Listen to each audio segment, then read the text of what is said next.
हालात इस कदर बिगड़ चुके हैं कि hate speech, mob lynching, bulldozer द्वारा घरों को गिराने की घटनाएं आम हो गई हैं। ऐसा लगता है जैसे कानून के नाम पर जंगल राज चल रहा हो।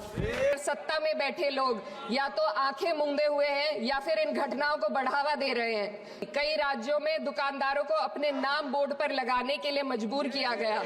इलाहाबाद के माननीय न्यायाधीश ने ऐसे बयान दिए जिसका संज्ञान खुद सुप्रीम कोर्ट को लेना पड़ा कि हम सब मिलकर ये सुनिश्चित करें कि किसी भी इंसान को उसकी पहचान या मजहब के कारण डर कर जीने पर मजबूर ना होना पड़े। इकरा चौधरी जी। धन्यवाद सभापति महोदय, आपने मुझे इस विशेष चर्चा पर बोलने का मौका दिया। भारत के संविधान के 75वें वर्ष की चर्चा के मौके पर मैं सबसे पहले संविधान बनाने वालों की दूरदृष्टि को सलाम करती हूँ।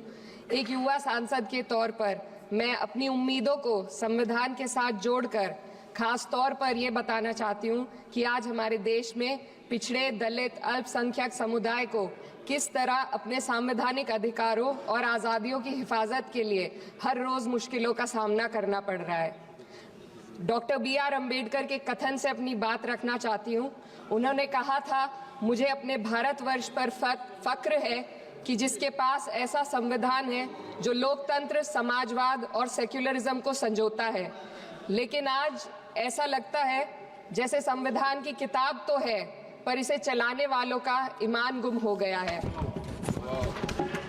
आज हिंदुस्तान में हर वर्ग को किसी न किसी चुनौती का सामना करना पड़ रहा है, मगर अल्पसंख्यक खासतौर पर मुसलमानों पर जो कहर टूटा है वो किसी से छुपा नहीं है। ये लोग सिर्फ अपने मजहबी पहचान की वजह से निशाने पर हैं। संविधान का अनुच्छेद 15 कहता है कि किसी भी नागरिक के साथ धर्म, जाति या किसी और वजह से भेदभाव नहीं होना चाहिए, लेकिन हकीकत इसके उलट है। हालात इस कदर बिगड़ चुके हैं कि hate speech, mob lynching, bulldozer द्वारा घरों को गिराने की घटनाएं आम हो गई हैं। खास तौर पर उत्तर प्रदेश में, जहां ऐसा लगता है जैसे कानून के नाम पर जंगल राज चल रहा हो। संभल में जो हुआ वो सबके सामने है। पुलिस के संरक्षण में निर्दोष लोगों की हत्या की गई और सरकार ने चुप्पी साध ली। अल्पसंख्यकों पर हिंसा बढ़ती जा रही है, मगर सत्ता में बैठे लोग या तो आंखें मूंदे हुए हैं या फिर इन घटनाओं को बढ़ावा दे रहे हैं। हद तो तब हो जाती है जब न्यायपालिका की बात भी अनसुनी कर दी जाती है। सुप्रीम कोर्ट ने मॉब लिंचिंग पर 11 सूत्रीय निर्देश जारी किए थे। इसमें साफ कहा गया था कि राज्य सरकारें और पुलिस इस तरह की घटनाओं को रोकने और दोषियों पर सख्त कार्रवाई करने के लिए जिम्मेदार है, लेकिन आज भी इन निर्देशों पर अमल नहीं हो रहा है। हाल ये है कि मॉब लिंचिंग को रोकने की बजाय सत्ता में बैठे लोग आग में घी डालने का काम कर रहे हैं। उनकी जुबान से ऐसी बातें निकलती हैं जो नफरत को और बढ़ावा देती है। ये अशांति अब इतनी गहराई तक फैल चुकी है कि हमारे समाज के धर्मनिरपेक्ष चरित्र पर गंभीर सवाल उठ रहे हैं। साल की शुरुआत में ही कई राज्यों में दुकानदारों को अपने नाम बोर्ड पर लगाने के लिए मजबूर किया गया। इसे सेहत और सुरक्षा के कानूनों का हिस्सा बताया गया, मगर असल मंशा कुछ और थी। ये कदम खास तौर पर मुसलमान दुकानदारों को निशाना बनाकर उठाया गया ताकि उनकी रोजी रोटी पर चोट की जाए। पिछले हफ्ते मुरादाबाद में एक मुस्लिम डॉक्टर को हिंदू बहुल्य मोहल्ले में घर खरीदने पर विरोध झेलना पड़ा। वजह बताई गई कि इससे मोहल्ले की सामाजिक शांति बिगड़ जाएगी। अब आप ही बताइए, क्या ये वजह सही है, जायज है? असल में ये छोटी बड़ी घटना इस बात का सबूत है कि सांप्रदायिकता को बढ़ावा देने वाले बयान और नीतियां हमारे समाज को अंदर से खोखला कर रही है।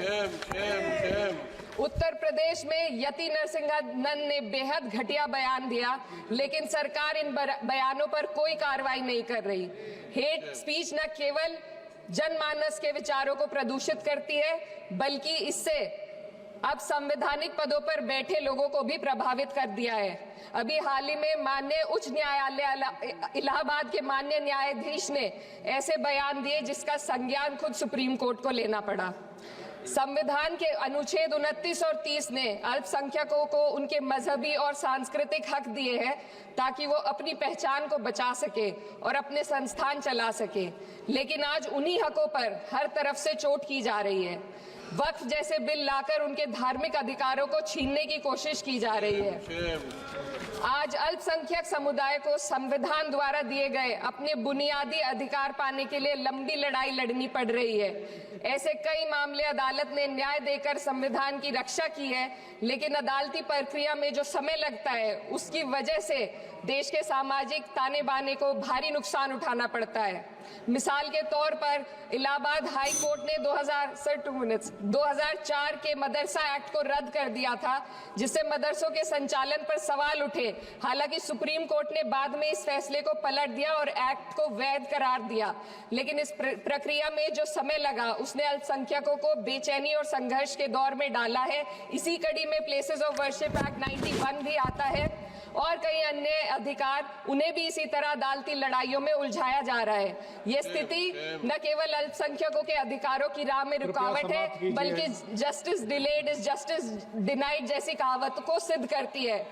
मैं इस सदन से दुनिया भर के अल्पसंख्यकों की आवाज उठाना चाहती हूँ, खास तौर पर हमारे पड़ोसी देश बांग्लादेश में अल्पसंख्यकों के साथ जो हो रहा है वे दिल को गहरे तक चोट पहुंचाने वाला है। उनकी जान माल की हत्या की जा रही है। बांग्लादेश हो या हिंदुस्तान हो या कोई और देश, अल्पसंख्यकों की सुरक्षा, इज्जत और अधिकारों की हिफाजत हर सरकार की सबसे पहली जिम्मेदारी होनी चाहिए। मैं इस सदन से अपने देश के अल्पसंख्यकों के साथ बांग्लादेश के पीड़ित अल्पसंख्यकों की आवाज को एक साथ उठाना चाहती हूँ। ये वक्त की पुकार है कि हम सब मिलकर ये सुनिश्चित करें कि किसी भी इंसान को उसकी पहचान या मजहब के कारण डर कर जीने पर मजबूर ना होना पड़े। जहाँ हक छीने जाते हैं वहाँ अमन खो जाता है। ये बात हर सरकार को समझनी चाहिए। अगर हम सच में अपने संविधान का सम्मान करना चाहते हैं तो हमें नफरत और भेदभाव को खत्म करना होगा।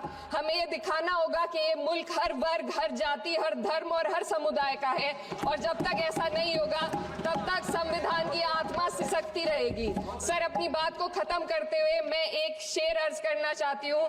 ये दाग दाग उजाला, ये शब गजीदा शहर, वो इंतजार था जिसका, ये वो शहर तो नहीं।